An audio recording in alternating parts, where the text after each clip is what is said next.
তাহলে আজ আমরা বৃন্দাবনের মধ্যে প্রবেশ করলাম। আজ বৃন্দাবনে শ্রীকৃষ্ণ আজ দাদুর সখাগণকে সঙ্গে নিয়ে আজ মাকে প্রণাম জানালেন। ভক্তমণ্ডলে ভক্তিমতী মায়ের স্বয়ং ভগবান শ্রীকৃষ্ণ তিনি আজ মাকে প্রণাম করলেন কেন? ভগবান শ্রীকৃষ্ণ মাকে প্রণাম করে এই কলিহত জীবকে শিক্ষা দিলেন। আমরা আমাদের পিতা মাতাকে প্রণাম করতে ভুলে যাই না, লজ্জা পাই, কিন্তু মা শ্বশুর শাশুড়ি মাতাকে প্রণাম করতে বিন্দু মাত্র ভুল করে না। তাও আবার একবার নয় মা, দুবার। শ্বশুর বাড়িতে গিয়ে একবার শ্বশুর শাশুড়ি মাতাকে প্রণাম করি, আবার শ্বশুর বাড়ি থেকে চলে আসার সময় শ্বশুর শাশুড়ি মাতাকে প্রণাম করে আসি।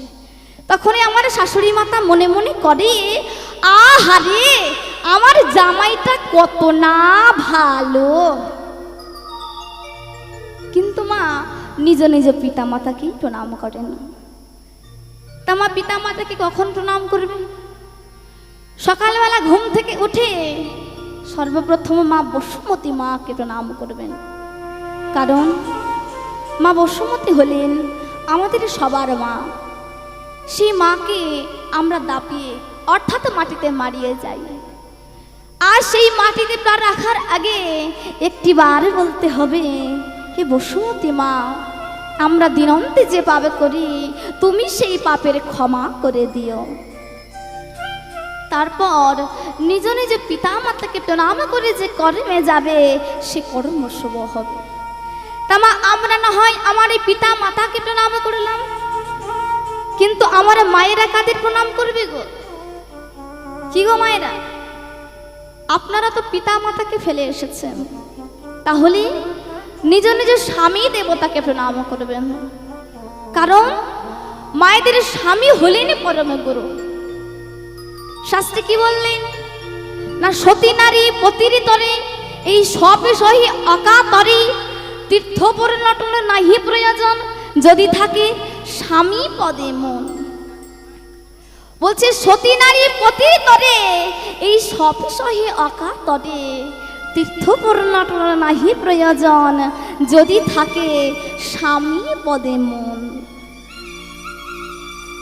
তাই তো মহাজন বললেন, বলে যতই যাও না মন্দির মসজিদ,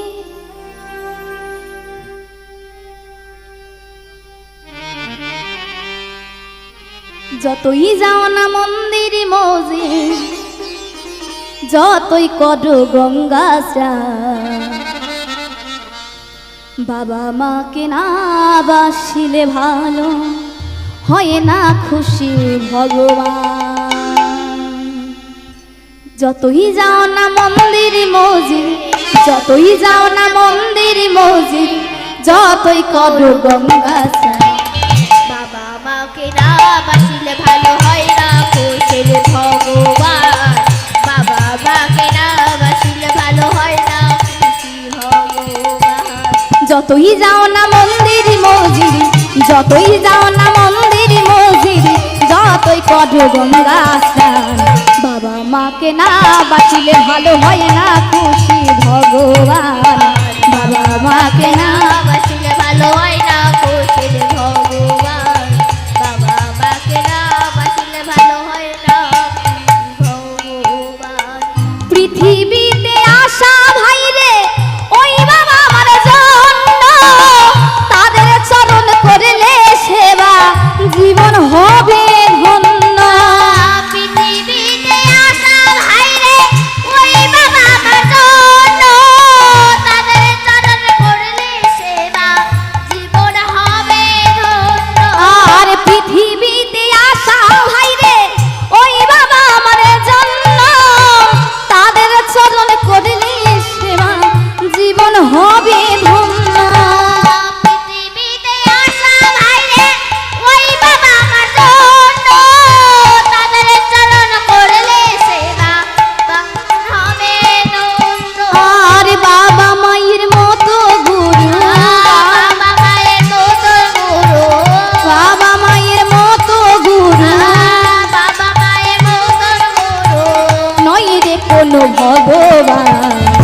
বাবা মাকে বাসলে নিতাই ভালো গৌর হরি বল হরি বল।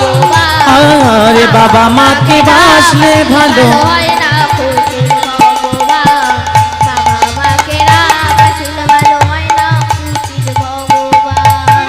তোমায় বুকে জড়িয়ে ধরেন কত কষ্টে মানুষ করেন, সেই বাবা মার চোখেতে জল কহু যেন না আসে। তোমার বুকে জড়িয়ে ধরে কত কষ্ট মানুষ করে, সেই বাবা মার চোখেতে জল তবু যেন না আসে। আরে তোমায় বুকে জড়িয়ে ধরেন কত কষ্টে মানুষ করেন, সেই বাবা মার চোখেতে জল কহু যেন না আসে। তোমার বুকে জড়িয়ে ধরে কত কষ্ট মানুষ করে, সেই বাবা মার চোখেতে জল তবু যেন না আসে। বাবা মা যে সবার সেরা জগৎ সংসারে, তাদের চরণ করলে সেবা পাবি সকলে তারে। বাবা মার সবার সেরা জগৎ সংসারে, তাদের চরণ করলে সেবা পাবি সকলে তারে। আরে বাবা মা যে সবার সেরা জগৎ সংসারে, তাদের চরণ করলে সেবা পাবি সকল দেব তারে। বাবা মার সবার সেরা জগৎ সংসারে, তাদের চরণ করলে সেবা পাবি সকলে তারে। আর বাবা মায়ের মতো গুরু, বাবা মায়ের মতো গুরু, আর বাবা মায়ের মতো গুরু বাবা মায়ের মতো গুরু, নই যে কোনো ভগবান, বাবা মাকে না বাসিলে ভালো হয় না তাই গৌর কৃষ্ণানন্দে হরি বল হরি বল। বাবাকে না বাসিলে ভালো হয় না খুশির ভগবান, বাবা মাকে বাসলে ভালো হয় না খুশির ভগবান। আরে বাবা মাকে বাসলে ভালো সত্যের হয় না এই ভগবান বাবা মাকে বাসলে ভালো হয় না সত্যের ভগবান। তাই তো আজ পিতা মাতাকে প্রণাম করে যে কর্মে যাবে সে কর্ম শুভ হবে। তাই তো আজ মায়েদের বলছি, সতী নারী পতির তরে সপে সহি অকাতরে, তীর্থপুর নটন নাহি প্রয়োজন, যদি থাকে স্বামী পদে মন। বলছি কোনো তীর্থস্থানে যেতে হবে না, তীর্থে গিয়ে যে ফল পাবে ঘরে বসে স্বামী দেবতাকে প্রণাম করলে সেই ফল পাবেন। শাস্ত্রে আরো কি বললেন না, সংসার সুখের হয় রমণীর গুণে। আর পরের লাইনে কি বললেন না, গুণবান স্বামী যদি থাকে তার শনে। বলছি সংসার সুখের হয় রমণীর গুণে, আর গুণবান স্বামী যদি থাকে তার শনে। গুণবান স্বামী না হলে কোনো মা কি একা সংসার সুখের করতে পারে? তবে হ্যাঁ, সংসার সুখের হয় রমণীর গুণে, আবার এই সংসার ধ্বংস হয় এই রমণীর গুণে। তাই বলছি মাগো, সকালবেলা ঘুম থেকে উঠে সর্বপ্রথম মা বসুমতী মাকে প্রণাম করবেন, তারপর নিজ নিজ স্বামী দেবতাকে প্রণাম করে যে কর্মে যাবে সে কর্ম শুভ হবে। তাই আজ গোপাল মাকে প্রণাম করলেন, আর মা যশোমতী আমার আজ গোপালকে সুন্দর করে সাজিয়ে দিচ্ছেন। কেমন হবে? বলে ধবল পাটে জোরো হয়েছে, রাঙা রাঙা পাড়ে দিয়েছে, চরণ তলে দুলে যাইছে কোচা কোচা, চরণ তলে দুলে যাইছে কোচা। ধবল পাটে জোর হয়েছে, রাঙা রাঙা পাড়ে দিয়েছে, চরণ তলে দুলে যাচ্ছে কোচা কোচা, চরণ তলে দুলে যাচ্ছে কোচা। আরে ধবল পাটে জোর হয়েছে, রাঙা রাঙা পাড়ে দিয়েছে, চরণ তলে দুলে যাইছে কোচা কোচা, চরণ তলে দুলে যাইছে কোচা। ধবল পাতে জড়িয়েছে, রাগা রাগা পার দিয়েছে, চরণ তলে দুলে যাচ্ছে কোচা কোচা, চরণ তলে দুলে যাচ্ছে কোচা। কি বলছে মা? বলছে ধবল পাটে জোর করেছে, রাঙা রাঙা পার দিয়েছে। না মা যশোমতি আমার আজ গোপালের ধুতির উপর একটি পার লাগিয়ে দিয়েছে, আর সেই পার আজ গোপালের চরণে দুলে দুলে চলেছে। তাই বলছি আজ ধবল পাটে জোর হয়েছে, রাঙা রাঙা পাড়ে দিয়েছে, চরণ তলে দুলে যাইছে কোচা কোচা, চরণ তলে দুলে যাইছে কোচা। ধবল পাতে জোর হয়েছে, রাগা রাগা পার দিয়েছে, চরণ তলে দুলে যাচ্ছে কোচা কোচা, চরণ তলে দুলে যাচ্ছে কোচা। বাকি বলে সোনার নপুর বেজে যায় মধুর মধুর, বাকি মাল সোনার নপুর পেতে যায় মধুর মধুর, আরে বাকি বলে সোনার নপুর বেজে যায় মধুর মধুর।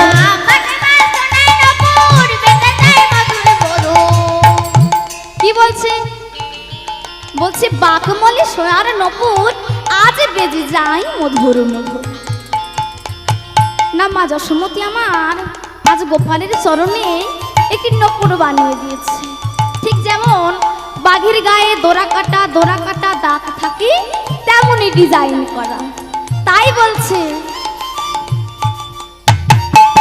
বাকে বলে সোনার নপুর বেজে যায় মধুর মধুর, বাকি মাল সোনার নপুর পেতে যায় মধুর মধুর, আরে বাকে বলে সোনার নপুর বেজে যায় মধুর মধুর। বাকি মাল সোনার নপুর পেতে যায় মধুর মধুর। রূপী দেখিয়া ভুবন ভোলে ভোলে, রূপী দেখিয়া ভুবন ভোলে। ধবল পাতে জোর হয়েছে, রাগা রাগা পার দিয়েছে, চরণ তলে দুলে যাচ্ছে কোচা কোচা, চরণ তলে দুলে যাচ্ছে কোচা। দিগলে দিগলে চাচের চুল তাই দিয়েছে চাপা ফুল, দিগল দিগল চাচের চুল তাই দিয়েছে চাপা ফুল, আজ দিগলে দিগলে চাচের চুল তাই দিয়েছে চাপা ফুল। দিগল দিগল চাচের চুল তাই দিয়েছে চাপা ফুল। কি বলছে? বলছে দিগল দিগল চাচের চুল তাই দিয়েছে চাপা ফুল। না ভগবানের কেশকে কেমন বলছে গো? বলছে কোকড়ানো, অর্থাৎ গতিবিদ চুল। সেই গতিবিদ চুলের মধ্যে মা যশোমতি আমার একটি চাপা ফুল লাগিয়ে দিয়েছে। কি গো মায়েরা, আপনারা খোপায় ফুল লাগান? খোপায় ফুল লাগান? কখন লাগান? যখন বিয়ে বাড়িতে যায়। কিন্তু গোপাল তো বিয়ে বাড়ি যাচ্ছে না, কিন্তু মা যশোমতি আমার গোপালকে প্রতিদিনই ফুল লাগিয়ে দিতেন। তাই বলছে দিগলে দিগলে চাচের চুল তাই দিয়েছে চাপা ফুল, দিগল দিগল চাচের চুল তাই দিয়েছে চাপা ফুল, আরে দিগলে দিগলে চাচের চুল তাই দিয়েছে চাপা ফুল। দিগল দিগল চাচের চুল তাই দিয়েছে চাপা ফুল। আজ কোজ বরণে মালা গলে ছোটা ছোটা, কোজ বরণে মালা গলে ছোটা। ধবল পাতে জোর হয়েছে, রাগা রাগা পার দিয়েছে, চরণ তলে দুলে যাচ্ছে কোচা কোচা, চরণ তলে দুলে যাচ্ছে কোচা। আজি ধগল পাতে জোর পড়েছে, রাঙা রাঙা পাড়ি দিয়েছে, লে যাচ্ছে কোচা কোচা, চরণ তলে দুলে যাচ্ছে কোচা। ধবল পাতে জোর হয়েছে, রাগা রাগা পার দিয়েছে, চরণ তলে দুলে যাচ্ছে কোচা কোচা। তাই গৌর কৃষ্ণ প্রেমানন্দে হরি নাম। ধবল পাতে জোর হয়েছে, রাগা রাগা পার দিয়েছে, চরণ তলে দুলে যাচ্ছে কোচা কোচা, চরণ তলে দুলে যাচ্ছে কোচা। এইভাবেই মা যশোমতি আমার আজ গোপালকে সুন্দর করে সাজিয়ে দিয়েছেন। আর এদিকে আজ গোপাল দাদর সখাগণকে সঙ্গে নিয়ে আজ গোষ্ঠী গিয়ে বিনোদ খেলায় মেতে আছে। আজ দাদা বলরামের জন্মদিন বলে আজ দাদা বলরাম গোষ্ঠে যায়নি, তাই আজ কানাই দাদুর সখাগণকে সঙ্গে নিয়ে আজ বিনোদ খেলায় মেতে আছে। কেমন ভাবে? খেলা তো নব ঘনসা আজ, খেলা তো নব ঘনসা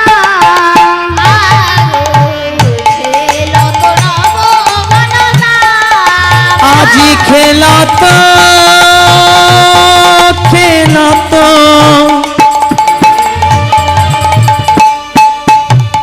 খেলাতো খেলাতো খেলাতো খেলাতো নব ঘনসা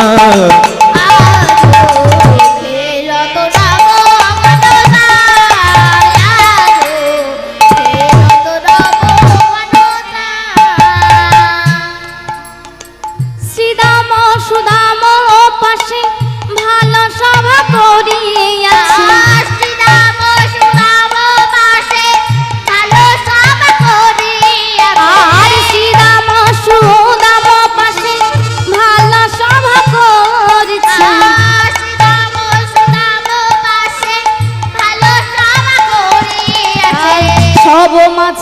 সব মাঝে নব ঘনসা নিতাই গৌর হরি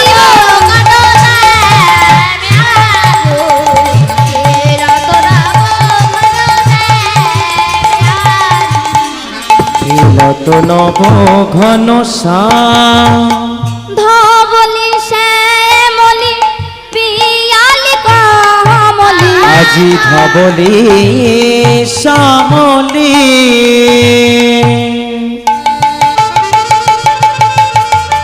ধবলি আই ধবলি আই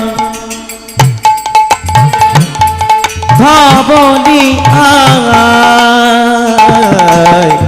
ধবলি শ্যামলি পিয়ালি বলে আর আয়। ধবলি শ্যামলি পিয়ালি কমলি,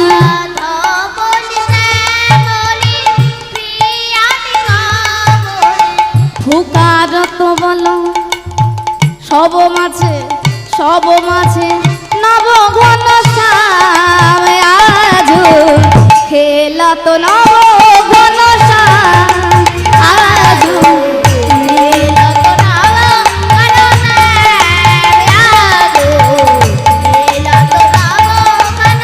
খেলাতো খেলাতো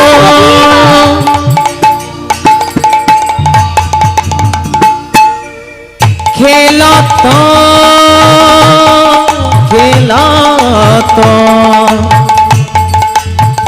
খেলাতো খেলাতো খেলাতো খেলাতো খেলাতো নব ঘনশ্যাম আজি খেলাতো নব ঘনশ্যাম আজি খেলাতো নব ঘনশ্যাম তারা বিনোদ খেলা খেলিছে, তারা বিনোদ খেলা খেলিছে বিনোদ খেলা খেলিছে, আরে ভাই কানাইকে সঙ্গে লয়ে বিনোদ খেলা খেলিছে,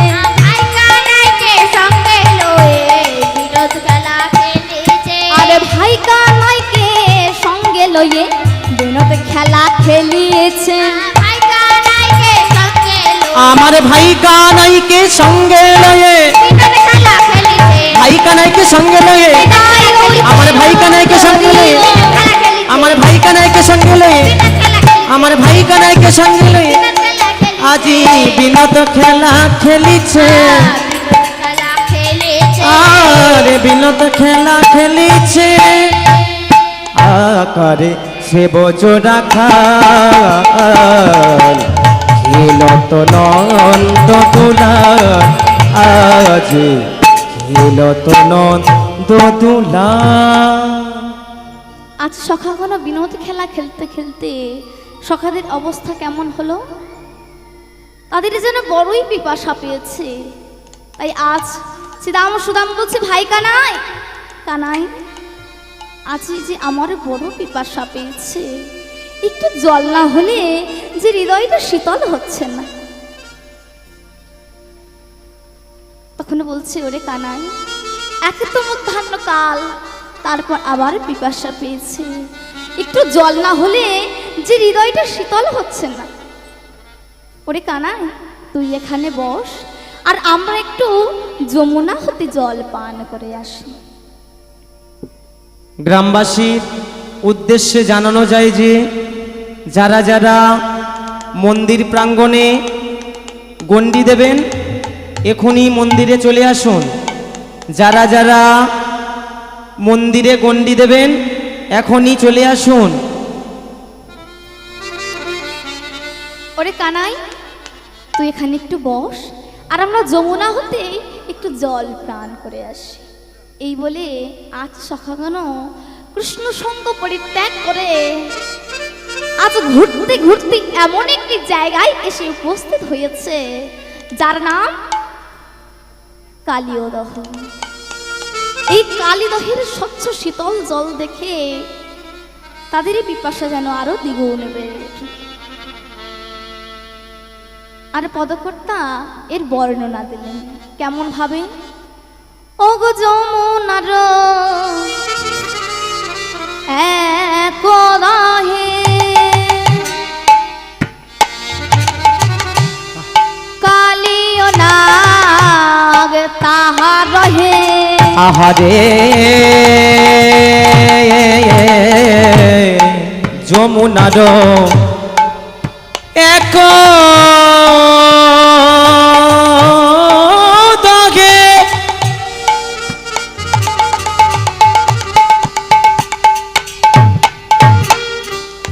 কালিও না তাহার আগে যমুনার একদাহে কালিয় নাগ তাহার রহে। আর যমুনার এক দহে কালিও না তাহার হে। ওদের বেশি জল ও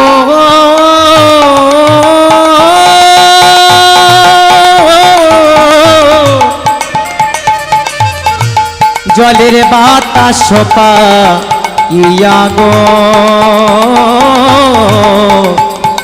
আজি বিষ জল বাতাস পাইয়া প্রাণে বাঁচে না বাঁচে না, প্রাণে বাঁচে না বাঁচে না, বাঁচে না বাঁচে না, বাঁচে না বাঁচে না, ওই বেশি জলের বাতাসে লেগে বাঁচে না বাঁচে না, বেশি জলের বাতাস থেকে বাঁচে না বাঁচে না, ওই বেশি জলের বাতাসে লেগে বাঁচে না বাঁচে না। বেশি জলের বাতাস বলে লেগে ওই কালী দহরে মাঝে, বেশি জলের বাতাস বলে ওই কালী দহরে মাঝে, বেশি জলের বাতাস এই না কহ দম্ব তলে বলে কৃষ্ণ কো দম্ব তলে বেশি জলের বাতাস বলে এই না কো দম্ব তলে বেশি জলের বলে বাঁচে না বাঁচে না বিষ জল বাতাস পাইয়া বিষ জল বাতাস পাইয়া। বলছি ওই বিষের জলের এমন ক্ষমতা, পক্ষী যদি উপর থেকে উড়ে যায় সেই পক্ষী ওই জলের উপরে পড়ে। তুই আরো কি বলছে, স্থাবর জঙ্গম যত ফুলে মরি আছে আবার স্থাবর জঙ্গম যত ফুলে মরি আছে তত, আর স্থাবর জঙ্গম যত, স্থাবর জঙ্গম যত, স্থাবর জঙ্গম যত, স্থাবর জঙ্গম যত ফুলে মরি আছে তত, কুলে মরি আছে তত, ওই বিষে জলের বাতাস পাইয়া আবার মরি রে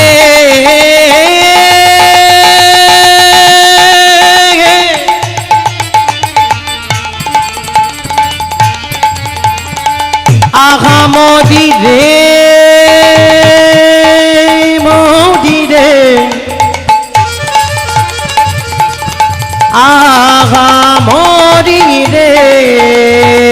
বিষ জল বাতাস পাইয়া, ওই বিষ জলের বাতাস পাইয়া, আবার বিষ জল বাতাস পাইয়া, সবাই একে তরু মেলি আনন্দে করয়ে গেলি,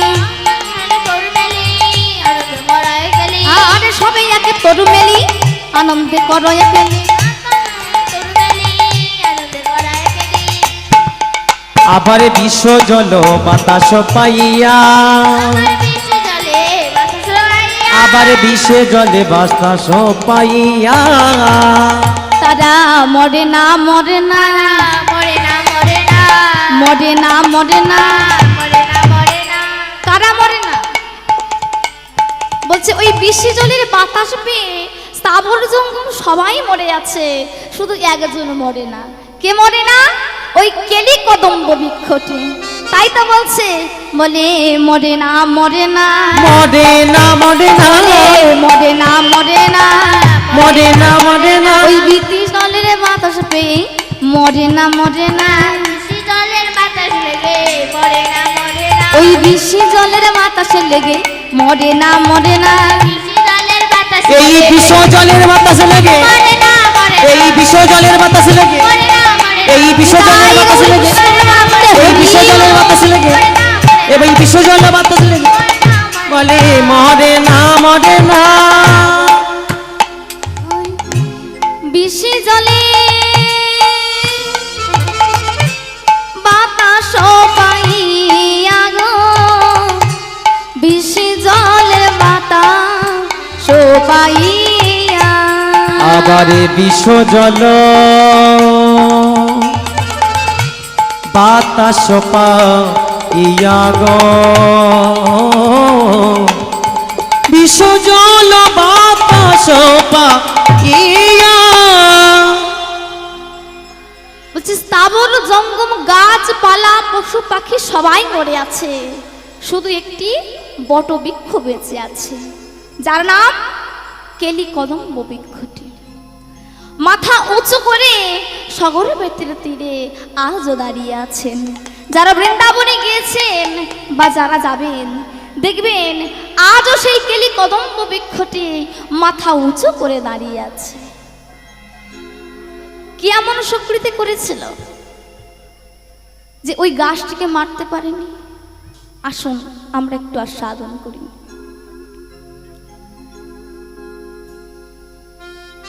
রাজা দক্ষ রাজের 13টি কন্যা বিবাহ করেছিলেন ঋষ্যবনে। এদের মধ্যে কদ্র ও বিনতার ছিল খুব মিল। একদিন কদ্র ও বিনতা কাননে বেড়াতে গিয়ে ইন্দ্রের অশ্বকে দর্শন করে বললেন, আজ বিনতা বললেন, দেখো দিদি ঘোড়াটি কি সুন্দর সাদা। কদ্র বলছে, মোটেই না, ঘোড়াটি কালো। এই নিয়ে আজ দুই বোনের মধ্যে ঝগড়া বেঁধে গেল। এ বলছে ঘোড়াটি কালো আর ও বলছে ঘোড়াটি সাদা। আর সন্ধ্যা হলো যখন, তখন ওই ঘোড়াটি আপন গৃহে চলে গেলেন। আর দুই বোনে মিলে বাজি ধরল। কদ্র বললেন, শোন বিনতা, আমরা আগামীকাল আবার ওই ইন্দ্রের অশ্বকে দর্শন করিতে আসব। যদি ওই ঘোড়াটি কালো হয় তাহলে তুই আমার দাসত্ব করবি, আর ঘোড়াটা যদি সাদা হয় তাহলে আমি তোর দাসত্ব করব। বলছে বেশ, তাই হবে। তাই এইভাবে আজ গৃহে ফিরিয়ে আজ কদ্র সন্তানকে সবে জানালেন। বললেন বাসকি, তখন বাসকি বললেন, মাগো তুমি আগে জলজন্ত সাদা ঘোড়াকে তুমি কালো বলে দিলে। বলছে কি করব বাবা, আমি যে রাগের বসে বলে ফেলেছি, তুই এখনো কিছু উপায় কর। বলছি বলো মা, এখন আমাদের কি করতে হবে? বলছে শোন বাবা, আগামীকাল আমরা আবার ওই ঘোড়াটিকে দর্শন করিতে যাব। তোরা আমাদের থেকে আগে গিয়ে কালো কালো সাপ হয়ে ওই ঘোড়াটির ল্যাজটিকে জড়িয়ে থাকবি, আর তাতে অন্তত প্রমাণ হবে ঘোড়াটির ল্যাজটি কালো, ওর কিছু অংশ কালো আছে। ওর সব সাদা নয়। বললেন বেশ মা, তাই হবে। পরের দিন ওই কালো কালো সাপগুলি ওই দুই বোনের থেকে আগে গিয়ে পিছন থেকে গিয়ে ঘোড়াটির ল্যাজটিকে জড়িয়ে থাকলো। আর কদ্র বিনতাকে দেখিয়ে বললো, ওই দেখে বিনতা, ওই দেখ ঘোড়াটি কি সুন্দর কালো, ওর কিছু অংশ কালো আছে, ও পুরো সাদা নয়। এইভাবে আজ বিনতাকে হারিয়ে দেয়া হলো। আর সেই থেকে শুরু হলো বিনতার দুঃখের জীবন। বিনতা দুটি ডিম্ব প্রসব করেছিল। অনেকদিন অতিবাহিত হয়ে গেল। যখন ওই ডিম্ব থেকে কিছুই হলো না, তখন বিনতার রাগে দুঃখে একটি ডিম্ব নিয়ে আছাড় মারলেন। আর সঙ্গে সঙ্গে সেই ডিম্ব থেকে অর্ধ শরীরে নিয়ে জন্ম হলো অরুণী। সে তখন বলছে, মা গো, ও মা, তুমি তো আমাদের পুরুষ হওয়ার সময় দিলে না, বলো বলো মা, এখন আমার উপায় আমি কি করব? বলছে, শোন বাবা, তুমি তোমার পিতার কাছে যাও, তোমার পিতা তোমায় উপায় বলে দেবে। তাই পিতার কাছে যাওয়ার আগে অর্জুন বলে গেল, মা গো, তুমি তো আমার পুরুষ হওয়ার সময় দিলে না, তুমি তো আমায় অকালে ভেঙেছ। আর একটি ডিম্ব আছে, তাকে যেন তুমি এমনই অকালে ভেঙো না। তার থেকে যে জন্ম নেবে সে হবে প্রচুর বল ও শক্তিমান, আর তার নাম রাখবে তুমি গরুল। আর সে তোমার এই দাসত্বর হাত থেকে মোচন করবে। এই বলে অরুণ আজ কাঁদতে কাঁদতে আজ পিতার কাছে চলে গেলেন। এদিকে কিছুদিন পর জন্ম হলো গরুড়ের। সে মায়ের এত দুঃখ কষ্ট দেখে আর থাকতে পারলেন না। বড় মা কদ্দুর কাছে গিয়ে বলছে, বলো মা, বলো মা, কি করলে আমার মায়ের দাসত্বর হাত থেকে তুমি মোচন দেবে? তখন কদ্দুর বলছে, শোন, তুই যদি স্বর্গ থেকে সুধার ভান্ডার নিয়ে এসে আমাকে দিতে পারিস, তাহলে তোর মায়ের এই দাসত্বর হাত থেকে তোর মা মুক্তি পাবে। আচ্ছা, যেই না বলেছে অমনি গরুর বড় মা কদ্দুর কাছে কথা দিয়ে এসে আজ মায়ের কাছে এসে বলছে, মা গো, তুমি আমায় আশীর্বাদ করো মা, আমি যেন স্বর্গ হতে সুধার ভান্ডারটি আনতে পারি। এই বলে আজ গরুরও চলে গেলেন স্বর্গে। গিয়ে নারায়ণের সেনাদের সঙ্গে 100 বছর যুদ্ধ করলেন, তাদেরকে হারিয়ে দিলেন। অবশেষ যুদ্ধ হলো নারায়ণের সঙ্গে। 100 বছর যুদ্ধে নারায়ণ গরুর কাছে হেরে গেলেন। তখন গরুর বলছে, তখন ভগবান বলছে, বলো গরুর, তুমি আমার কাছে কি বর চাও? তখন গরুর বলছে, প্রভু, তুমি আমার কাছে হেরে গেছো, তাই তুমি বলো, তুমি কি বর চাও? ভগবান হেসে বললেন, গরুর, তুমি আমায় বর দেবে? তাহলে এই বর দাও যে তুমি আমার বাহন হবে। সে তখন বলছে, প্রভু, আমি তো এটাই চেয়েছিলাম। আর যে যুগল চরণ যোগী মুনি ঋষিরা ধ্যানে পায় না, সে যুগল চরণ আমি পেয়েছি। এই যুগল চরণ আমি বক্ষ মাঝে জড়ায়ে ধরে থাকবো, তাহলে আমার এই পক্ষী জনম হতে আমি মুক্তি পাবো। বলছে, ভগবান, আমার এই পক্ষী জনম ধন্য হবে,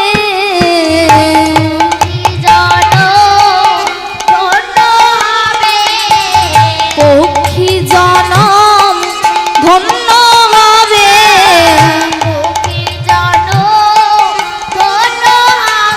ভগবানের চরণে মাথায় লয়ে পক্ষী জনম ধন্য হবে, ভগবানের চরণ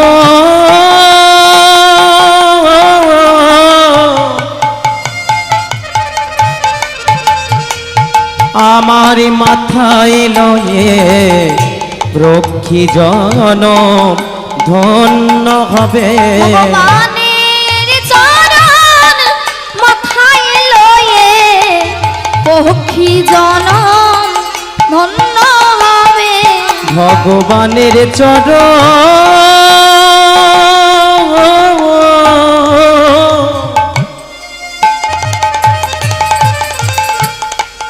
ভগবানের চরণ মাথায় লয়ে আমি ওই চরণে শরণে নিলাম। আমি ওই চরণে শরণে নিলাম। পক্ষী জনম ধন্য হবে। ভগবানের চরণে মাথায় লয়ে বলে পক্ষী জনম ধন্য হবে। আমি ওই চরণে শরণে নিলাম। ভগবানের চরণ মাথায় নিলাম, ওই চরণে ধন্য হবে। ভগবানের চরণ মাথায় নিলাম, পক্ষী জনম ধন্য হবে। বলছে প্রভু, যে যুগল চরণ যোগী মুনির ঈশা ধ্যানে পায় না, আর সে যুগল চরণ আমি পেয়েছি, আমি কিছুতেই হাত ছাড়া করব না। এই যুগল চরণ আমি বক্ষ মাঝে জড়ায়ে ধরে থাকব, তাহলে আমার এই পক্ষী জনম হতে আমি মুক্তি পাব। এই বলে আজ গরুর ওই স্বর্গ থেকে সুধার ভান্ডার নিয়ে আসার সময় ওই কেলি কদম্ব বৃক্ষের তলায় বসে আশ্রয় নিয়েছিল।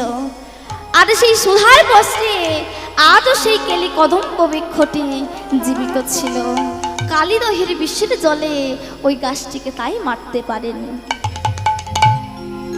এদিকে আজ সখারা ওই কালিদহের স্বচ্ছ শীতল জল দেখে তাদের পিপাসা যেন আরো দ্বিগুণ বেড়ে উঠল। তারা আর কোনো কিছু না ভেবে আজ অঞ্জলি পূর্ণ করে আজ জল খেতে লাগলো।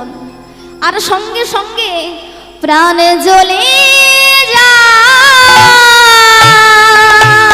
প্রাণ জ্বলে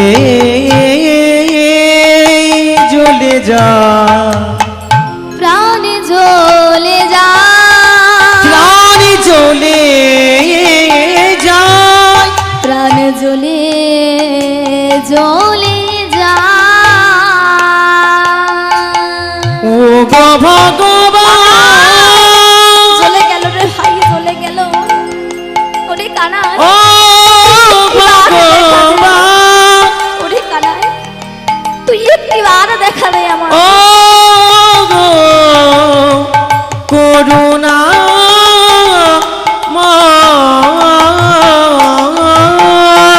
কানাই, এসেছিলাম জলে কি হৃদয় শীতলে করিবার জন্য,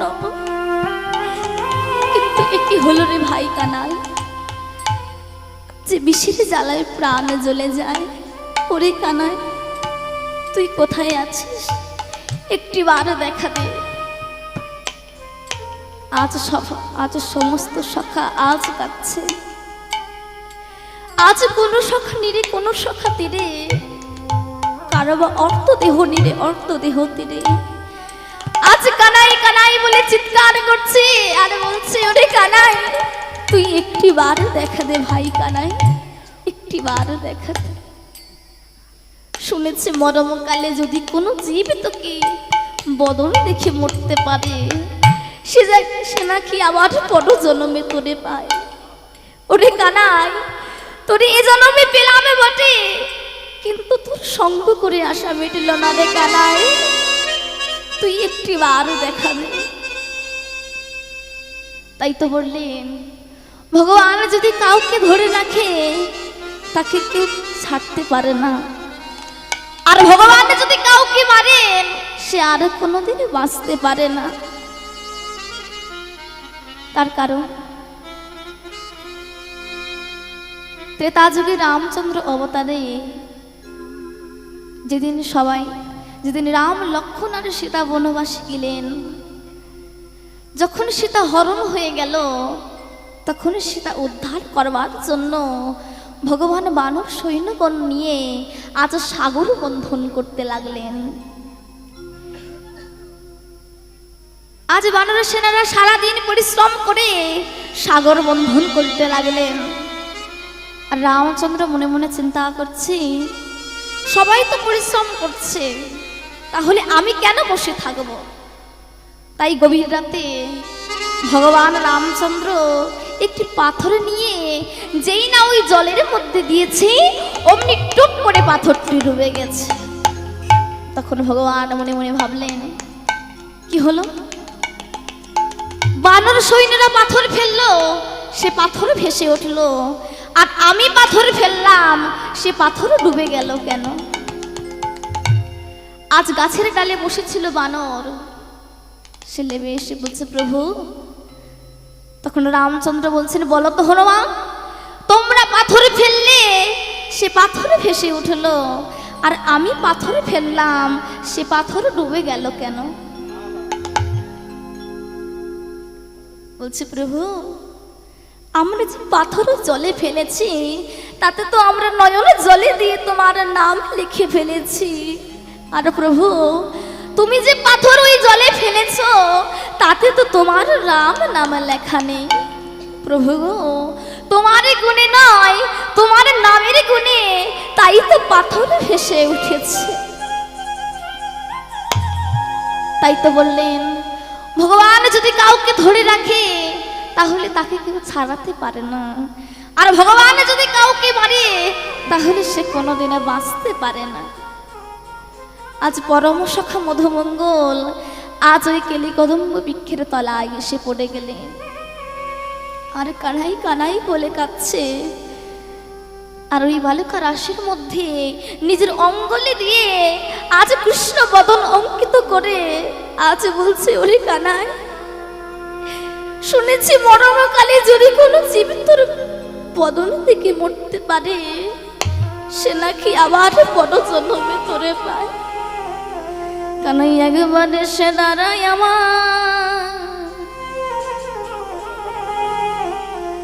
আমার আখি আগে।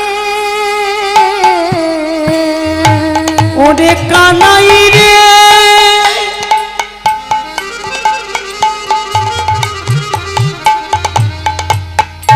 একেবারে এসে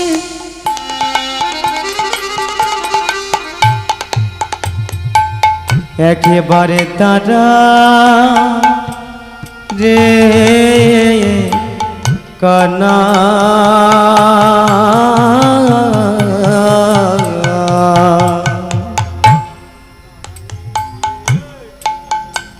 কানাই রে,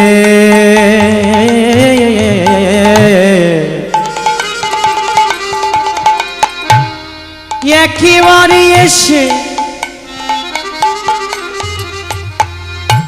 দাদা রে কানা।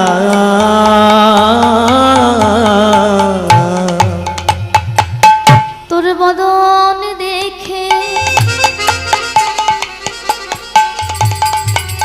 চলে যাব একবার আমার আখির আগে। তোর বদন দেখে আমি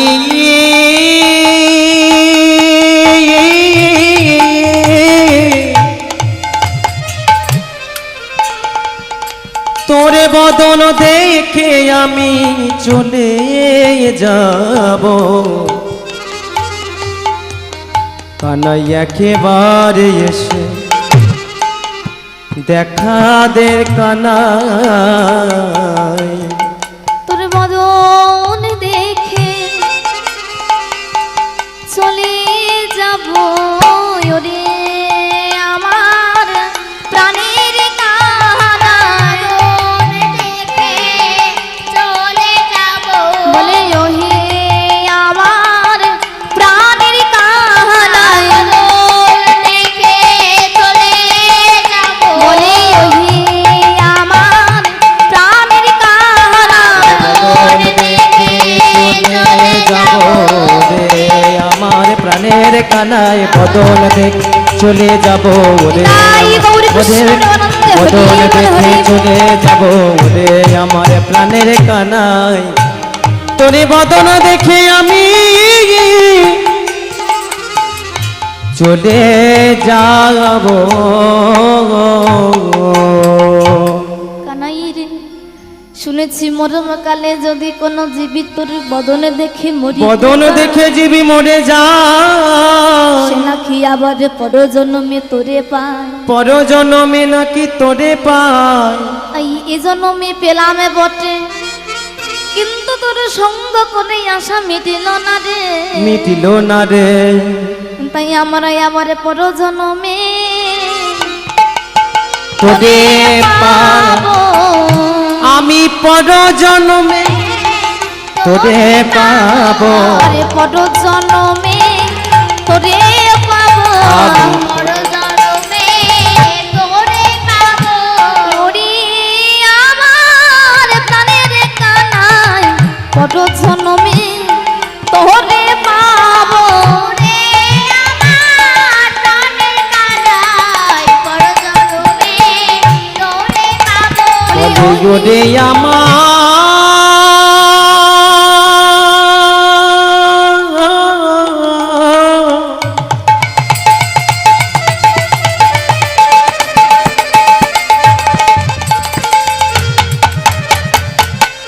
প্রাণের কানা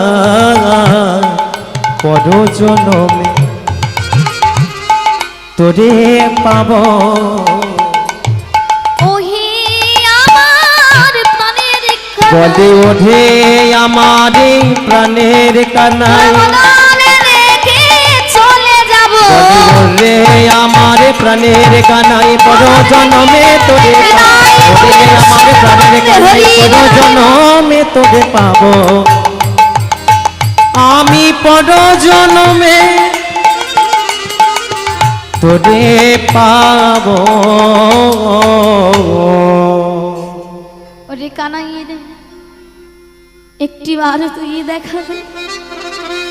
ওরে কানাই, তুই কি শুনতে পাচ্ছিস না? তুই একটিবার দেখা দে কানাই, একটিবার দেখা দে। এই বলতে বলতে আজ কোনো সখা নিরে, কোনো সখা তীরে, কারো বা অর্ধদেহ তীরে, অর্ধদেহ নিরে, আজ কানাই কানাই বলে কাঁদতে কাঁদতে তারা ওই কালীদহের তীরে আজ সবাই ঢলে পড়লেন। এমন সময় আজ ভগবান বুঝতে পারলেন সখাদের দুর্দশার কথা। তাই ভগবান আর বিলম্ব না করে আজ ছুটতে ছুটতে কালীদহের তীরে এসে দেখছে তার প্রাণের সখাগণ আজ সবাই প্রাণ হারিয়ে পড়ে আছে। এখন কানাই বলছে, ওরে শ্রীরাম, ওরে সুরাম, তোরা কি হয়েছে? তোরা এমন করে চুপ করে আছিস কেন? একটিবার কথা বল, তোরা একটিবার কথা বল। আজ কানাই আজ কাঁদছেন, কিন্তু কারো দেহে আর প্রাণ নেই। নীরব নিথর দেহগুলি সেই কালীদহের তীরে পড়ে আছে। আজ কানাই ডাকছে, ওরে কানাই, ওরে শ্রীরাম, তোরা এমন করে পড়ে আছিস কেন? তোদের ভাই কানাই ডাকছে, তোরা একটিবার কথা বল, একটিবার কথা বল। ভগবান দেখলেন কারো দেহে আর প্রাণ নাই। তাই ভগবান আজ নিজের মহিমা প্রকাশ করলেন। কি করলেন? অমৃত বর্ষণ দৃষ্টি দিয়া তাদের প্রাণে বাঁচাইল,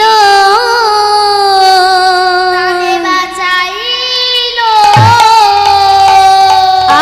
আজ প্রাণে ফিরে সখাগণ নাচিতে লাগিল, নাচিতে লাগিল।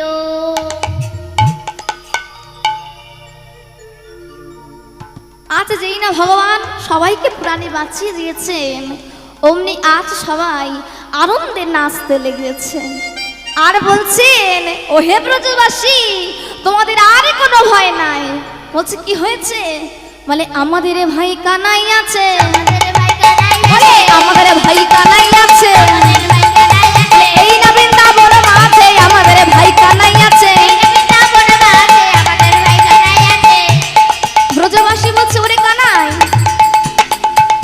বলছে ওরে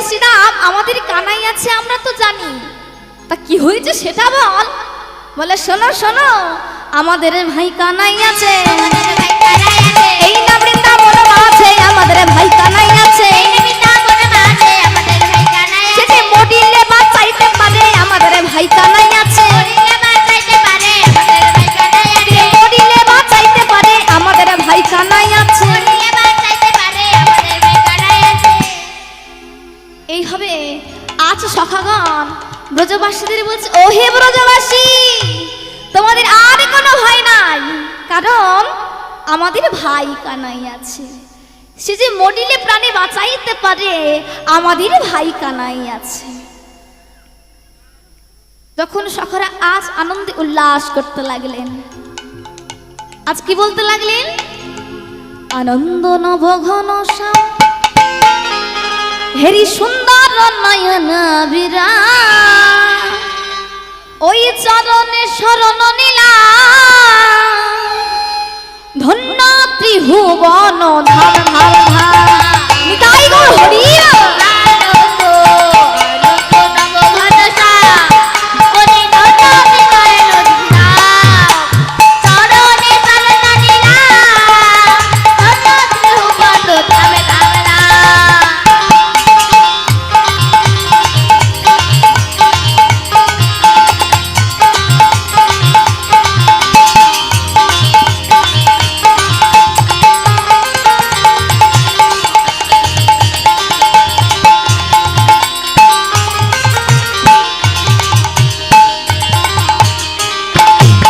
তুমি আনন্দ আনন্দ আনন্দ নবঘন শ্যাম, অতি সুন্দর নয়নদীরাম, চরণে শরণ নীলাম, ধন্য ত্রিভুবন ধামে ধামে ধাম।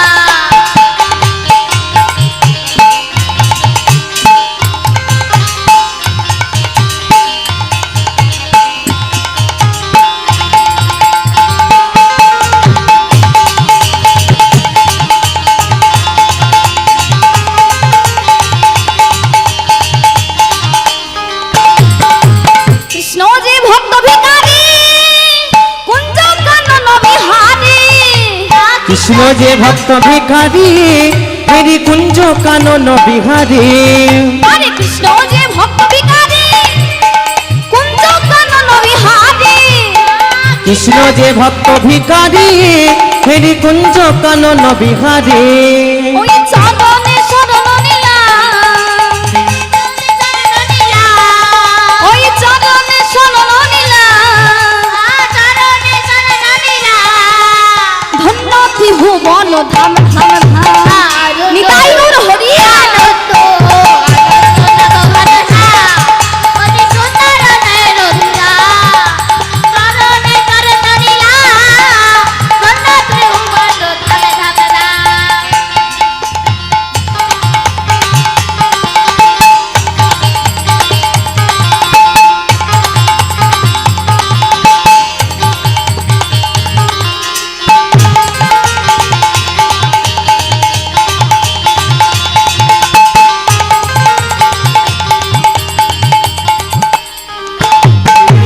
কৃষ্ণ যে ভক্ত ভিখারি, কুঞ্জ কানন বিহারি, কৃষ্ণ যে ভক্ত বিহারী, কুঞ্জ কানন বিহারী, আরে কৃষ্ণ যে ভক্ত ভিখারি, কুঞ্জ কানন বিহারি, আজি কৃষ্ণ যে ভক্ত ভিখারি, হেরি কুঞ্জ কানন বিহারী, আরে কৃষ্ণ যে সব মুরারি, কৃষ্ণ যে সব মুরারি, আরে নামেতে পায়ে বক্ষ ধাম ধাম ধাম, নিতাই গৌর হরি উলো ধ্বনি উলো ধ্বনি, অতি সুন্দর নয়নদীরাম, চরণে শরণ নীলাম, ধন্য ত্রিভুবন ধামে ধামে ধাম।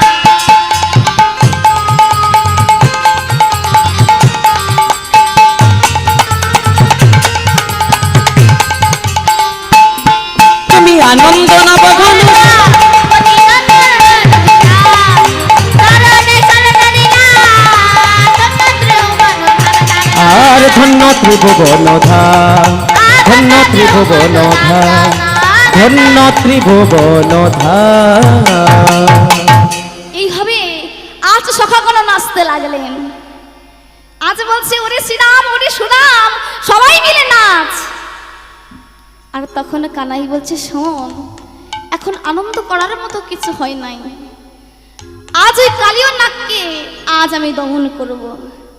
ওর কিনা এত বড় সাহস, যেখানে কিনা মাধুর্য স্থান, আর সেইখানে কিনা ওর বিষের প্রয়োজন, ও কিনা আমার প্রাণের শাখাদের প্রাণে মারে। আজ ওই কালীয় নাককে আজ আমি বৃন্দাবন ছাড়া করব। এই বলে আজ প্রাণ গোবিন্দ আমার আজ ওই কেলি কদম্ব বৃক্ষর দিকে অপলকে নৃত্যে তাকিয়ে আছে। আর ওই কেলি কদম্ব বৃক্ষটি আজ ভগবানের দিকে অপলক নৃত্যে তাকিয়ে আছেন আর বলছেন, ওগো দয়াময়,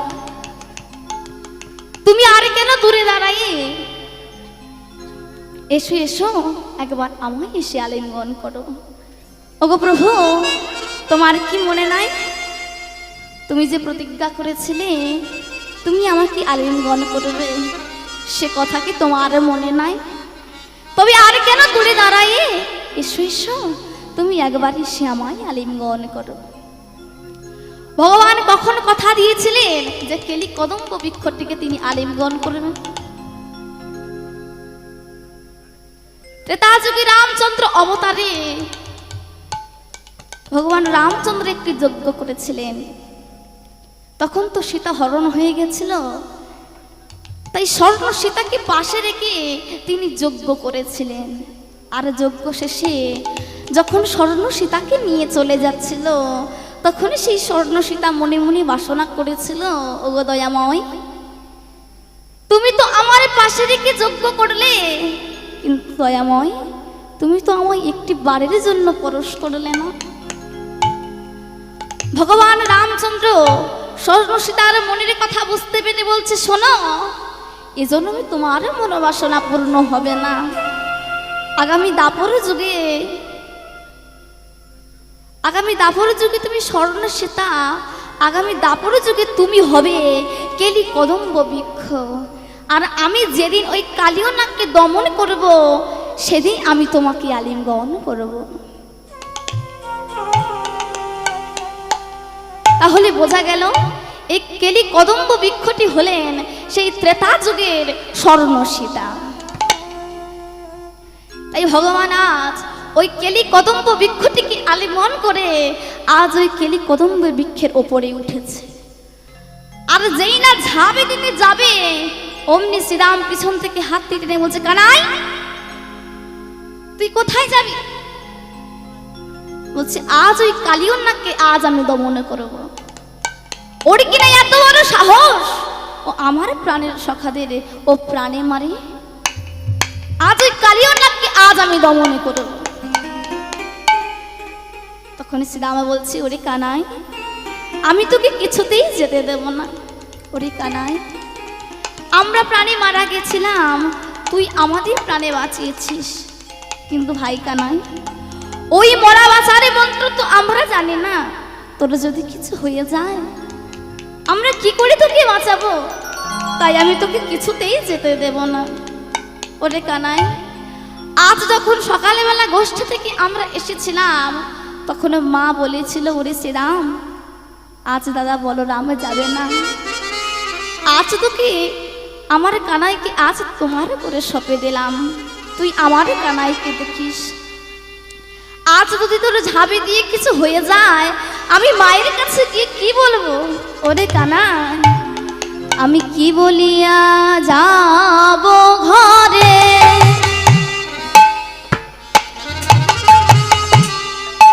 কি বলিব মা যশোদারে? ওরে কানা আই রে,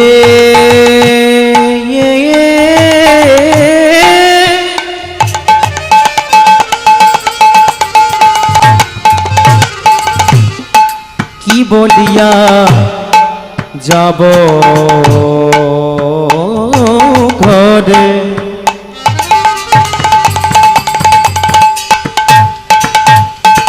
কি বলিব মা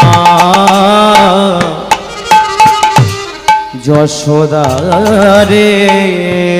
আমরা কি বলিয়া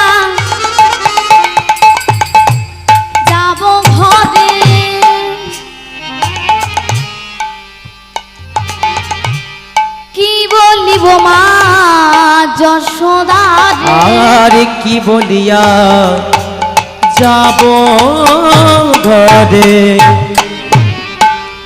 কি বলিব মা যশোদারে।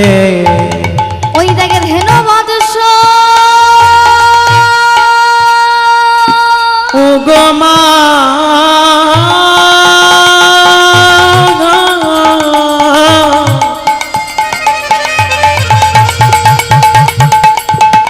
ও গো মা গো ও গো মা গো ধেনু বৎস কাঁদে যে সবাই সবাই, ধেনু বৎস কাঁদে যে সবাই। যেতে দেব না দেব না, যেতে দেব না দেব না, বলে ও হে আমার প্রাণের কানাই দেব না দেব না, তোকে আমি দেব না কানাই, দেব না দেব না, বলে ও হে আমার প্রাণের কানাই দেব না দেব না, বলি ওরে আমার প্রাণের বলে কানাই, দিনে যদি কিছু হয়ে যায় দেব না দেব না, বলে মায়ের কাছে কি বলিব, বলে মায়ের কাছে কি বলিব, হরি হরি বলে মায়ের কাছে কি বলিব, বলে মায়ের কাছে কি বলিব, বলে দেব না দেব না। ধেনু বৎস ধেনু বৎস কাঁদে যে সবাই মা, ধেনু বৎস কাঁদে যে সবাই। কিন্তু ভগবান কি কারোর মানা শোনে? শোনে না। তাই আজ গোবিন্দ আমার আজ ওই কেলি কদম্ব বৃক্ষর দিকে তাকিয়ে আজ ওই জলের মধ্যে যেই না ঝাঁপ দিয়েছে, অমনি কালীয় নাগ আজ মনে মনে চিন্তা করছে, আজ মনে হয় আহারটা আমার বড় ভালো হবে। এইভাবে আজ কালীয় না জলের তলায় বসে বসে ভাবছে, কখন আমার আহারটা আসবে আর কখন আমি ভোজন করব। এইভাবে আজ চুপটি করে বসে আছে। আজ অনেকক্ষণ অতিবাহিত হয়ে গেল, যখন কিছুই এলো না তখন কালীয় নাগ মনে মনে ভাবলেন, যাই তো গিয়ে একটু মুখটা বাড়িয়ে কিছু আসছে কিনা। আর যেই না মুখটা বাড়িয়ে দেখছি জলের উপর একটি ছোট্ট বালক সে ভাসছে। আর ভগবানের গায়ের রং কেমন মা? ভগবানের গায়ের রং কেমন? গাঢ় নীল বর্ণ। তাই আজ ভগবান যখন ভাসছেন, কালীয় নাগ মনে মনে চিন্তা করছে, ওই বুঝি আমার বিষের প্রয়োজন শুরু হয়ে গেছে। আর এই বলে যেই না ওই গোবিন্দের বদনে নয়ন দিয়েছে, অমনি কালীয় নাগের মন আজ যেন মায়ায় ভরে গেলেন। সে তখন বলছে, আহারে না জানি কোন মায়ের কোল অন্ধকার করে এসেছে, যা যা বাবা আমি তোকে খাবো না, তুই চলে যা। এইভাবে আজ তখন ভগবান আজ মনে মনে ভাবলেন, আজ ওই কালীয় নাগকে আজ আমি রাগিয়ে দেব। এই বলে আজ ওই কালীয় নাগের সামনে ভগবান আমার সাঁতার কাটতে লাগলেন। আর যেই না সাঁতার কাটতে লাগলেন, অমনি অমনি কালীয় নাগ রেগে বলছেন, সামান্য বালক, তোর এত বড় সাহস, তুই কিনা আমার সামনে সাঁতার কাটিস, আজ তোকে আমি গ্রহণ করিব। এই বলে আজ কালীয় নাগ নিজের ল্যাসটি দিয়ে আজ ওই গোবিন্দের চরণটি আজ পাকিয়ে পাকিয়ে আজ গোবিন্দকে নিচে নামিয়ে দেন। আজ যেই না নামিয়েছেন, আজ কানাই আর কালীয় নাগের যুদ্ধ শুরু হয়ে গেলেন। এদিকে যেই না জলের তলায় যুদ্ধ শুরু হয়েছে, অমনি বৃন্দাবনের কি অবস্থা হলো। ওই পথে পথে কালো কালো সাপগুলি যেন চড়ে বেড়াচ্ছে, আর দিনের বেলাতে যেন বৃন্দাবনে অন্ধকার নেমে এসেছে।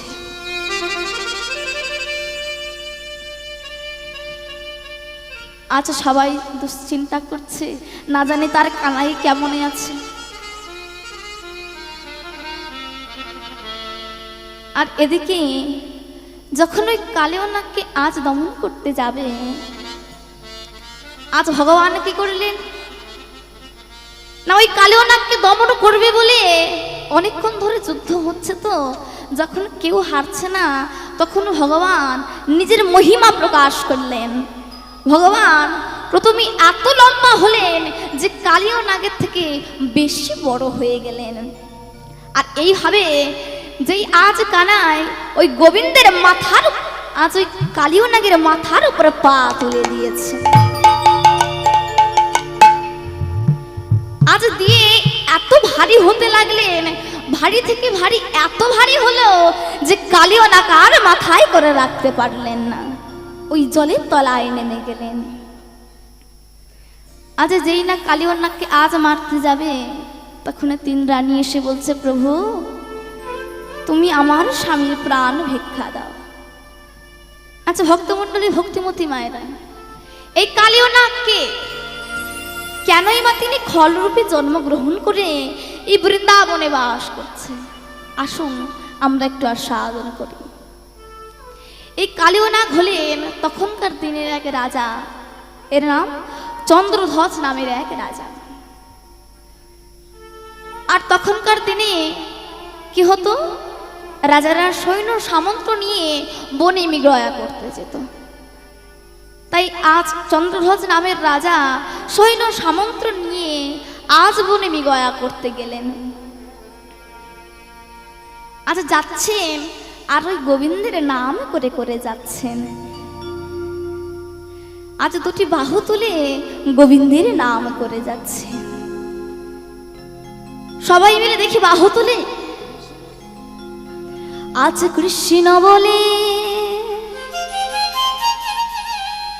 দুটি বাহু তুলে এ শোন ভাই এই হরি নামে, সবাই মিলে বাহু তুলে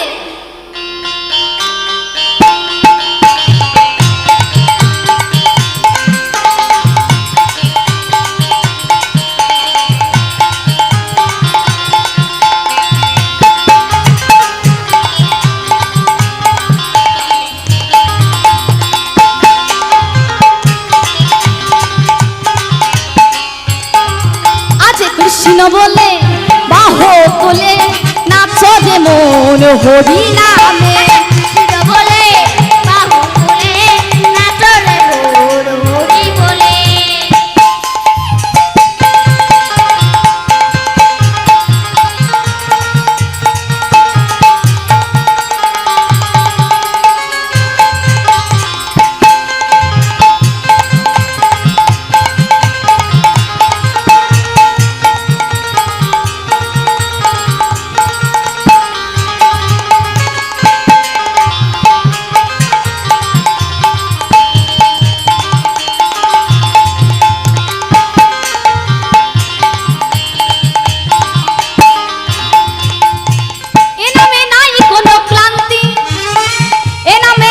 শুধু শান্তি, ও এ নামে নাই কোনো ক্লান্তি, এ নামে আছে শুধু শান্তি। ওহো এ নামে নাই কোনো ক্লান্তি, এ নামে আছে শুধু শান্তি, এ নামে নাই কোনো ক্লান্তি। তাই বদন ভরে এই নাম গায়, তাই বদন ভরে এই নাম গায়, বলো না কৃষ্ণ কৃষ্ণ নাম।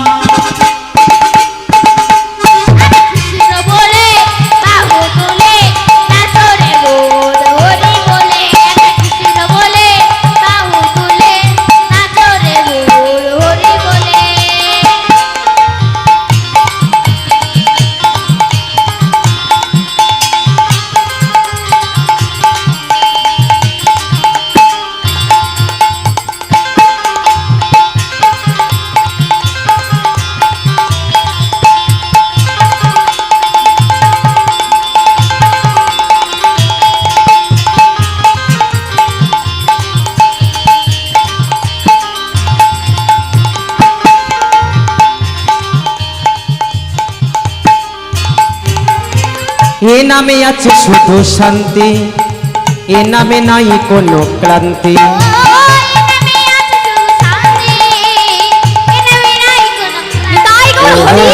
এ নামে আছে শুধু শান্তি, এ নামে নাই কোনো ক্লান্তি।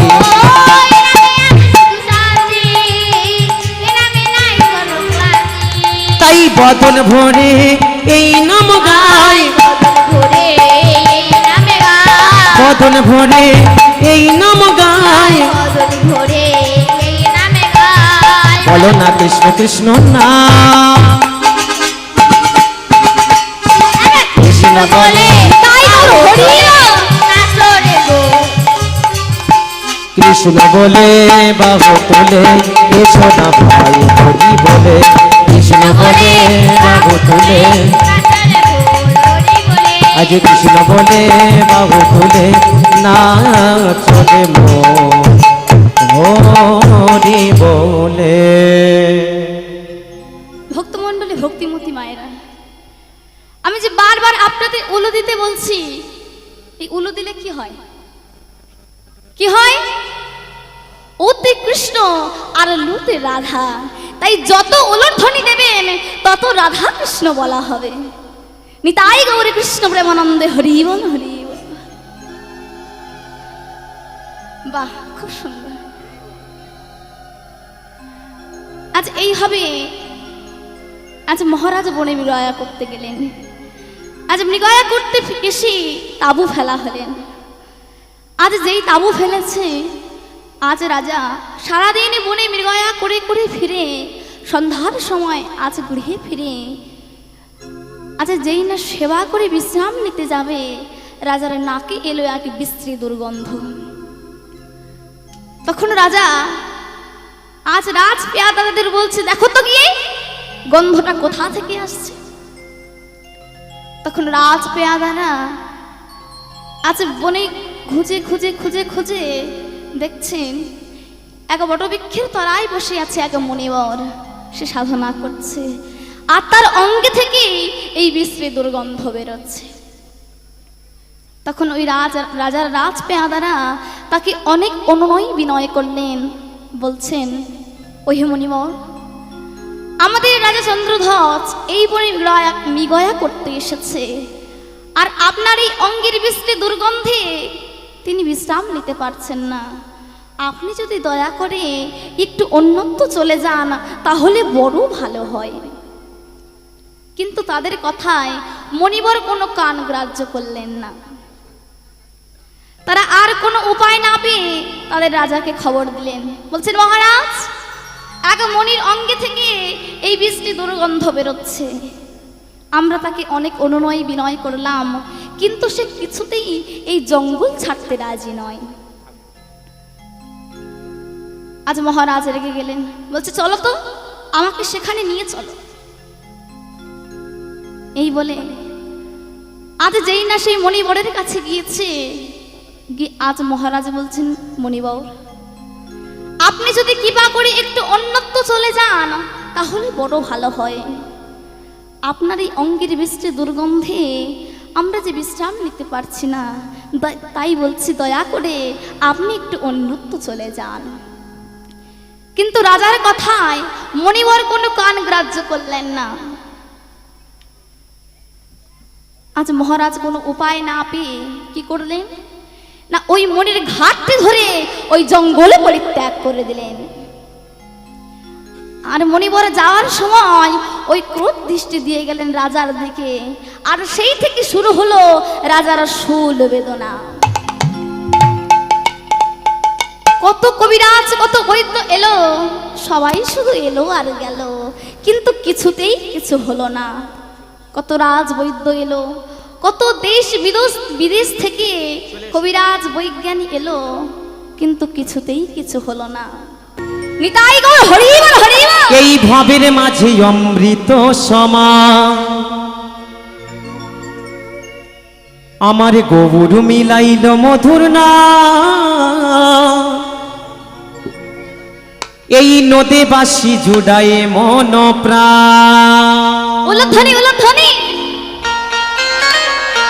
সবাই মিলে বাহু তুলে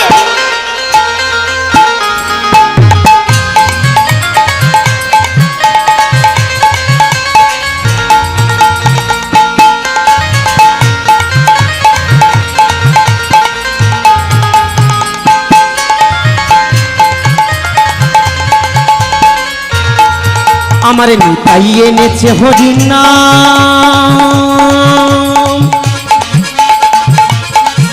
আমার ভবের মাঝে অমৃত সমান আমার গৌর মিলাইল মধুর নাম নদে বাসি জুড়াই মন প্রাণ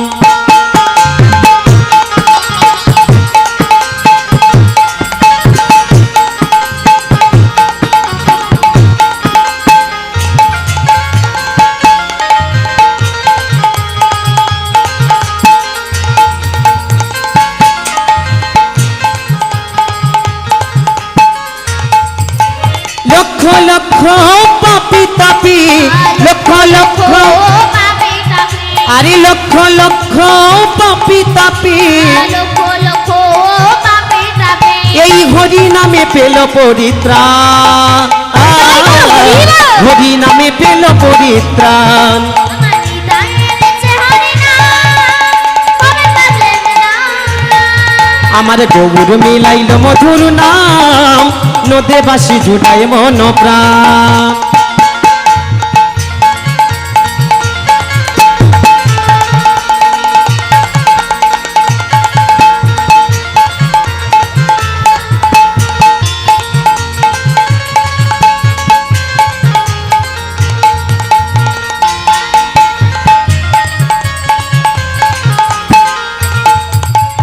এই হরি নাম পথের সম্বল ভেবে দেখো মনে নাম ছাড়া কোনো শান্তি পাবি না এ জীবনে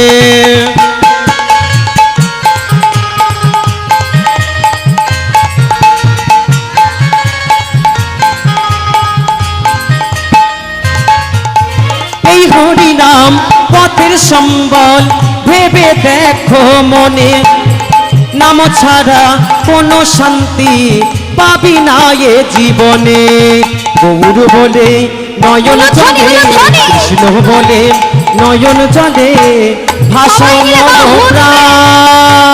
মনোপ্রাণী ভবের মাঝে অমৃত সমান আমার নিতাই এনেছে হরিনাম ভবের মাঝে নাম আমার গৌর মিলাইল মধুর নাম নদে বাসি জুড়াই মন প্রাণ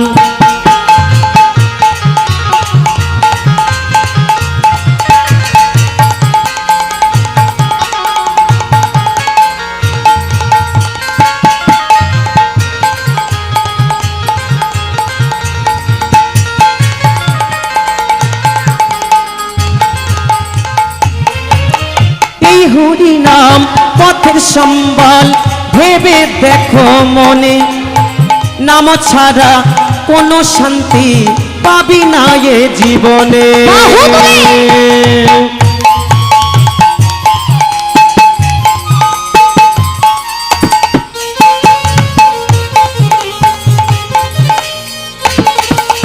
এই হরি নাম পথের সম্বল ভেবে দেখো মনে নাম ছাড়া কোনো শান্তি পাবি না এ জীবনে কৃষ্ণ বলে নয়ন জলে গৌর বলে নয়ন জলে ভাষাও মন প্রাণ এই ভাবের মাঝে অমৃত সমান আমার নিতাই এনেছে হরি নাম ভাবের মাঝে অমৃত সমান আমার গৌর মিলাইল মধুর নাম নদে বাসি জুড়াই মন প্রাণ আমার গৌর মিলাইল আমার নিতাই এনেছে হরি নাম ভবের মাঝে অমৃত সমান নবদ্বীপ ধাম কি জয় রাধা রানী কি জয় বৃন্দাবন ধাম কি জয় রাধা রানী কি জয় শ্যাম সুন্দর কি জয় ভক্তমণ্ডলী কি জয় তাই এইভাবে আজ যখন কবিরাজ এলো গেল কিছুতেই কিছু হলো না অবশেষে এলেন এক ব্রাহ্মণ কবিরাজ সে এসে বলছেন তোমার এই শূল বেদনা হতে তুমি মুক্তি পাবে তোমার যে কৃষ্ণ মন্দিরের সম্মুখে যে সরোবর আছে সেই সরোবরে বাস করে হংস আর হিংসী তুমি যদি তাদের মাংস ভক্ষণ করিতে পারো তাহলে তোমার এই শূল বেদনা হতে তুমি মুক্তি পাবে আচ্ছা আমার শূল বেদনাটা কি শুল বেদনা কি? পেটের যন্ত্রণা। তাই আজ মহারাজ রাজ পেয়াদাদের পাঠিয়ে দিলেন। তারা কৃষ্ণ মন্দিরের সামনে হংস আর হিংসিকে ধরতে পারলেন না। অবশেষে দেখলেন সন্ধ্যার সময় এক ব্রাহ্মণ পাতায় করে কিছু খাবার নিয়ে এসে যেই না হংস আর হিংসিকে ডেকেছে, অমনি তারা এসে সেই প্রসাদ সেই খাবার গ্রহণ করে তারা আবার চলে গেলেন। আজ রাজ পেয়াদারা বুঝতে পারলেন। তাই পরের দিন তারা আজ সাধু বেশ ধারণ করে পাতায় করে কিছু খাবার নিয়ে এসে যেই না হংস আর হিংসিকে ডেকেছে, আর হংস আর হিংসি যখন আসতে যাবে, যেই না হংস আসছে তখন হিংসি পিছন থেকে বলছে, দাঁড়াও প্রভু, তুমি কি দেখতে পাচ্ছ না ওটা হচ্ছে কপট সাধু। তখন হংস বলছে, হংসী অমন কথা বলো না, ওরা হয়তো কপট হতে পারে কিন্তু ওদের সাধু বেশটা তো আর কপট নয়।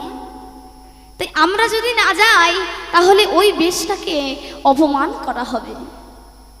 তাই এইভাবে যেই না হংস আর হিংসে গিয়ে প্রসাদ পেতে গিয়েছে, অমনি রাজার রাজ পেয়াদারা আজ হংস আর হিংসকে ধরে নিয়ে এসে মহারাজের কাছে এসে বলছেন, এই নিন মহারাজ আপনার হংস আর হিংস। আজ মহারাজ যেই না ওই হংস আর হিংসকে মারতে যাবে, সঙ্গে সঙ্গে হংস বলছেন, দাঁড়াও প্রভু, আমরা তো কোনো অপরাধ করিনি, তাহলে তুমি আমাদের মারবে কেন? বিনা কারণে আপনি কেন জীব হত্যা করবেন? তখন মহারাজ বলছে, শোনো, আমার যে শুল বেদনা হয়েছে, তোমাদের মাংস যদি আমি ভক্ষণ করিতে পারি তাহলে এই শুল বেদনা হতে আমি মুক্তি পাব।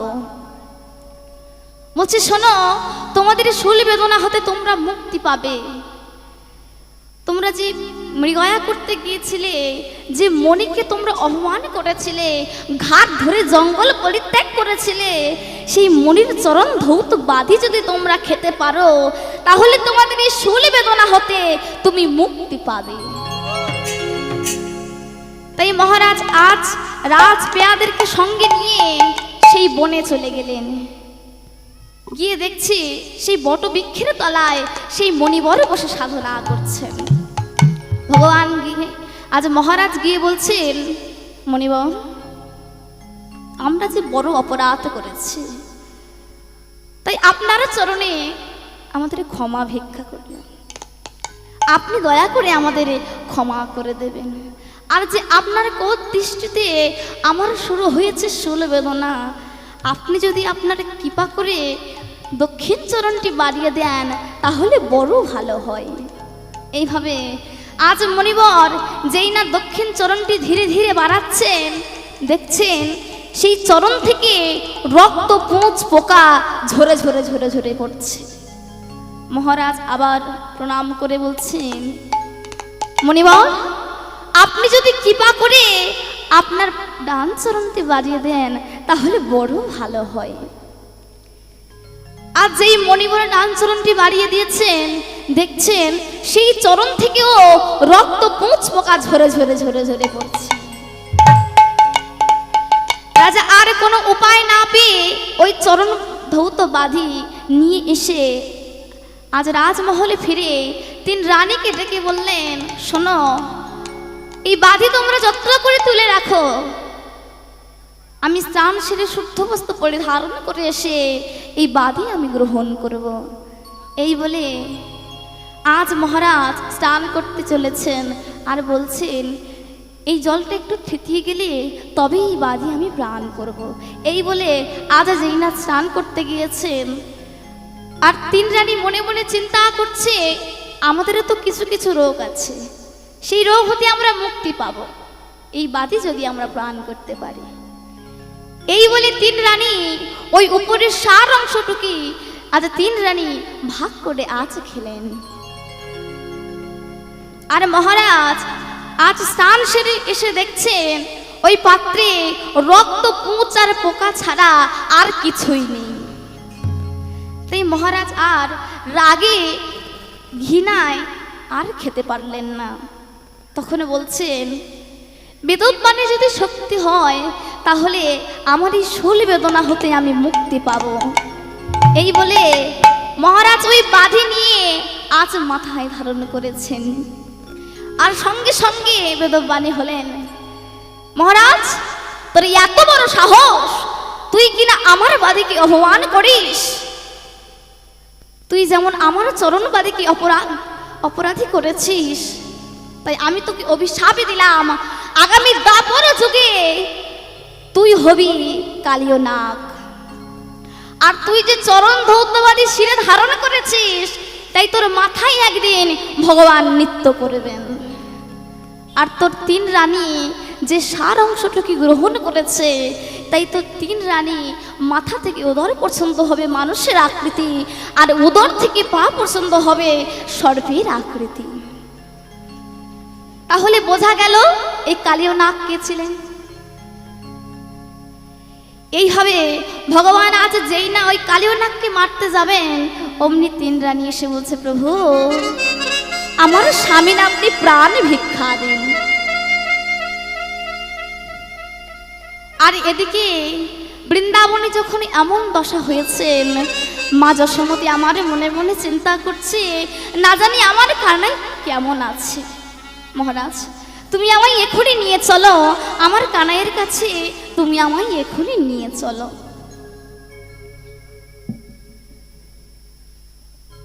আজ এই বৃন্দাবনে সবাই কাঁদছেন, আর একটি ঘরে থেকে কেউ কাঁদছে না। সেটি কোন ঘর? সেটি কোন ভবন? জটিলা কুটিলার ভবন। যেই না কুটিলা ওই খবরটা শুনেছে, একটি মিষ্টি পান নিয়ে মুখে দিয়ে আজ বেশ রসিয়ে চড়িয়ে আজ বৃন্দাবনের গৃহে গৃহে গিয়ে বলছে, ও হে ব্রজবাসী, তোমাদের আর কোনো ভয় নাই। শুনেছো? তোমরা শুভ খবর শুনেছো? বলছে, কিসের শুভ খবর? বলে, বৃন্দাবনের শুভ খবর শুনেছো কি তোমরা? বৃন্দাবনের শুভ খবর শুনেছো কি তোমরা? বৃন্দাবনের শুভ খবর শুনেছো কি তোমরা? বৃন্দাবনের শুভ খবর শুনেছো কি তোমরা? ও মায়েরা, বৃন্দাবনের শুভ খবর শুনেছো কি গো মায়েরা? শুভ খবর না অশুভ খবর? কি খবর? অশুভ খবর। কিন্তু জটিলা তো আনন্দ ধরে না, জটিলা কুটিলা, তাই বলছে, আমাদের বৃন্দাবনের শুভ খবর শুনেছো কি তোমরা? বৃন্দাবনের শুভ খবর শুনেছো কি তোমরা? আরে জলে ডুবে মারা গেছে নন্দের কেলে ছোড়া। জলে ডুবে মারা গেছে নন্দের কেলে ছোড়া। আরে জলে ডুবে মারা গেছে নন্দের কেলে ছোড়া। জলে ডুবে মারা গেছে নন্দের কেলে ছোড়া। বলে, আর চিন্তা নাহি গো, চিন্তা নাই গো। বলে আর চিন্তা নাহি গো। চিন্তা নাই গো। আরে জলে ডুবে মারা গেছে, আর চিন্তা নাহি গো। জলে ডুবে মারা গেছে আর চিন্তা নাই গো। ওই জলে ডুবে মারা গেছে, আর চিন্তা নাহি গো। জলে ডুবে মারা গেছে আর চিন্তা নাই গো।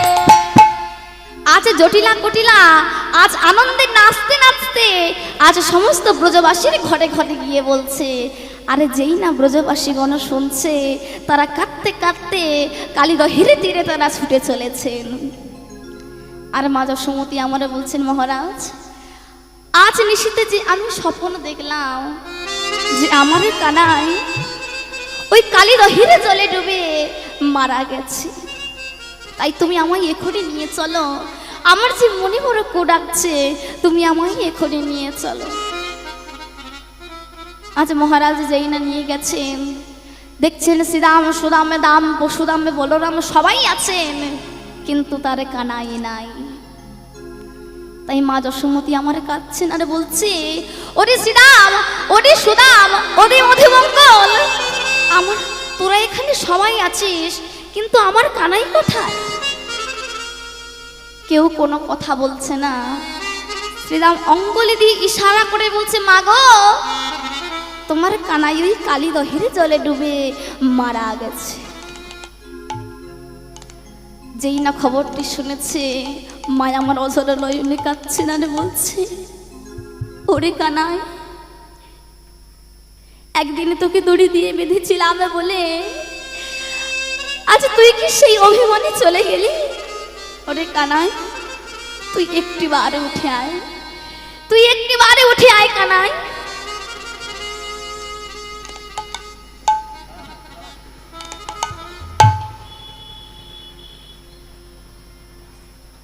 একটু তাড়াতাড়ি তুই একটি বারে উঠে আয় কানাই। চোখের জলেতে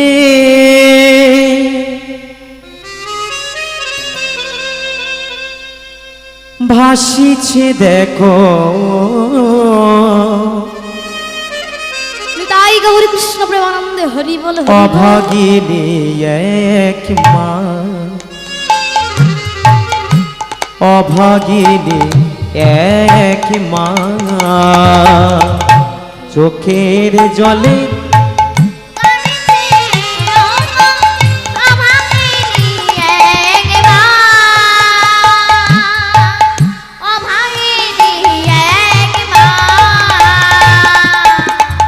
চোখের জলেতে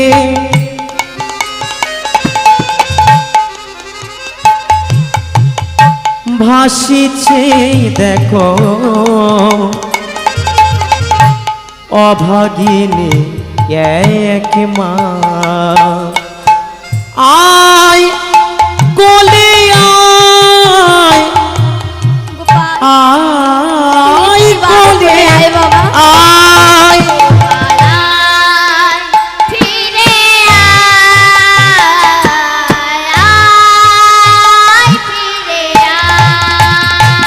খোকা আয় ফিরে আয়, আয় ফিরে আয়,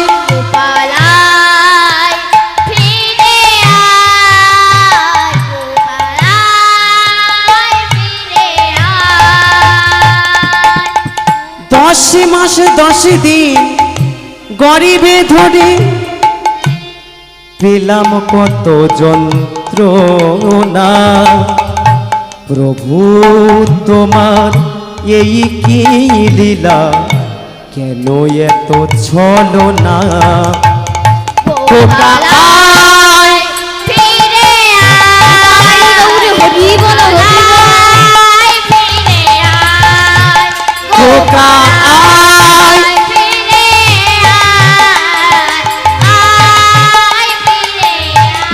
ওরে গোপাল রে,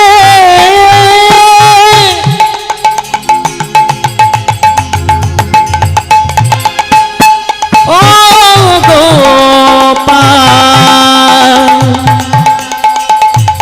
একেবারে মা বলে গোপাল, আয় কোলে আজ মা যশোমতী আমারে কাছে, ওরে কানাই তুই একটি বারে উঠে আয়। আরে বিধিকে বলছি, বিধি আমি তোমার কিসের মন্দ করেছিলাম? আমি অপুত্র হইয়া মন্দির লইয়া ছিলাম পরম সুখেরে। অপুত্র হইয়া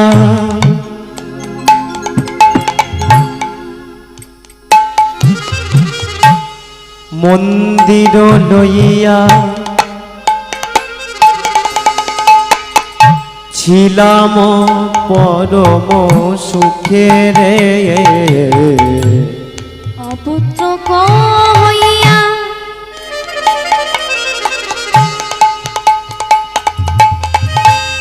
মন্দির লইয়া ছিলাম পরম সুখেরে। অপুত্র হইয়া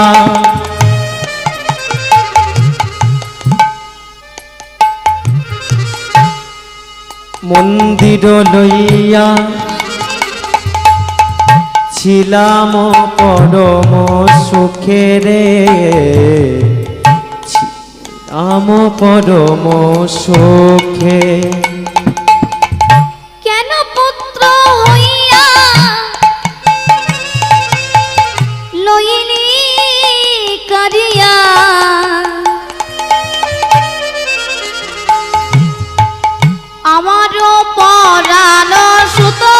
ওরে গোপাল পুত্র হইয়া জঠরে ধরিয়া আমারও সোনারো গোপাল কেন পুত্র হইয়া লইলি কারিয়া আমারও পরাণ সুত ওরে গোপাল পুত্র হইয়া জঠরে ধরিয়া আমার সোনার গোপাল তোরে কি মন্দ করেছিলাম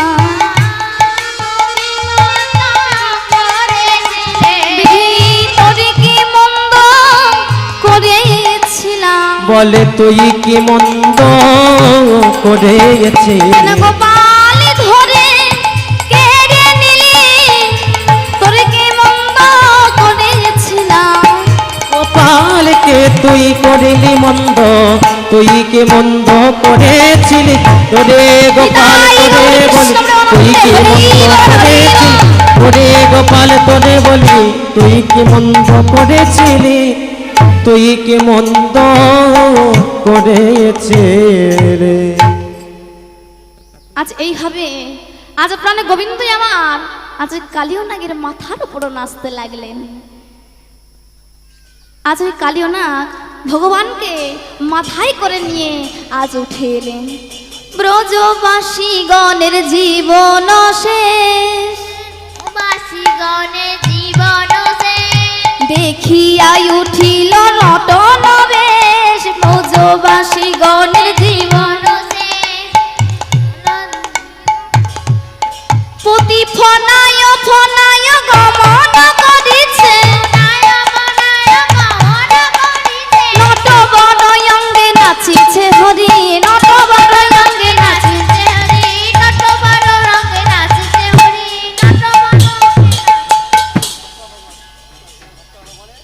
ভক্ত আর ভগবানের মিলন